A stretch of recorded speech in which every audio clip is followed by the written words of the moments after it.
आज दशहरा भी है, यानी कि बुराई पर सच्चाई की जीत। मैं आपसे एक सवाल पूछना चाहता हूं।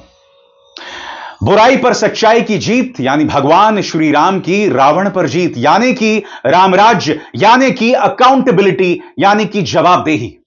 और पिछले 11 सालों में हमने अगर एक चीज को महसूस किया है तो जवाबदेही नाम की कोई चीज नहीं है भारतीय जनता पार्टी सरकार में। वो जिससे चाहे जेल में डाल दे, सवालों का जवाब प्रधानमंत्री देते नहीं हैं, चाटुकार पत्रकारों को इंटरव्यू देते हैं, और अब रामराज्य की बात की जा रही है। मेरी दूसरी बड़ी बात, आज दशहरा है, मगर रामराज्य और दशहरा इनका कोई नाता नहीं है मौजूदा भारतीय जनता पार्टी से। ये दो चेहरे हैं जिनमें कोई समानता नहीं है, बिल्कुल उसी अंदाज में जहां मैं यह कह सकता हूं कि आरएसएस की सोच और महात्मा गांधी की सोच में कोई समानता नहीं है। मगर प्रधानमंत्री नरेंद्र मोदी को आज भी महात्मा गांधी को अपने श्रद्धा सुमन अर्पित करने पड़ रहे हैं। दूसरी तरफ प्रधानमंत्री नरेंद्र मोदी आरएसएस की तारीफ कर रहे हैं। प्रधानमंत्री को समझना पड़ेगा, इन दोनों में जबरदस्त विरोधाभास है, दोनों में कोई समानता नहीं है। और प्रधानमंत्री यह भी जानते हैं कि अगर वो महात्मा के सामने सिर नहीं झुकाएंगे तो दुनिया में उन्हें वो विश्वसनीयता, वो वैलिडेशन, वो स्वीकृति नहीं मिलने वाली है।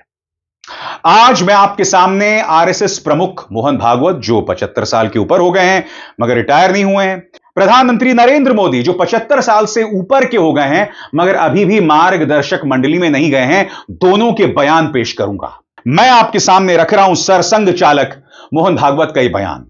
यहां पर वो पड़ोसी देशों की क्रांतियों पर सवाल उठा रहे हैं, कह रहे हैं कि देखिए नेपाल, बांग्लादेश, श्रीलंका, यहां पर अराजकता हुई मगर ये क्रांतियां कहीं नहीं पहुंची। वो आगे ये भी कहते हैं और बहुत खूबसूरत बात कहते हैं कि क्रांति में लोकतांत्रिक चेहरा होना चाहिए। आज मैं सरसंघ चालक से एक सवाल पूछना चाहता हूं।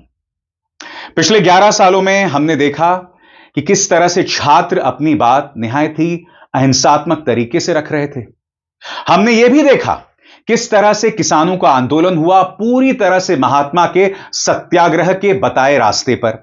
हमने यह भी देखा कि शाहीन बाग में कोई हिंसा नहीं हुई, उल्टा बाहर से लोग आए और गोलीबारी की। मगर मैं सरसंघ चालक से पूछना चाहता हूं कि आपको इस बात का अंदाजा है कि किसानों पर किस तरह से सरकार ने निशाना साधा था, शाहीन बाग को किस तरह से बदनाम किया गया था। सोनम वांगचुक, उन्होंने अपनी तरफ से कोई ऐसी भड़काऊ बात नहीं की मगर भारतीय जनता पार्टी लगातार उन्हें बदनाम करती रही और अब उस शख्स को एनएसए के अंतर्गत जेल में डाल दिया गया है।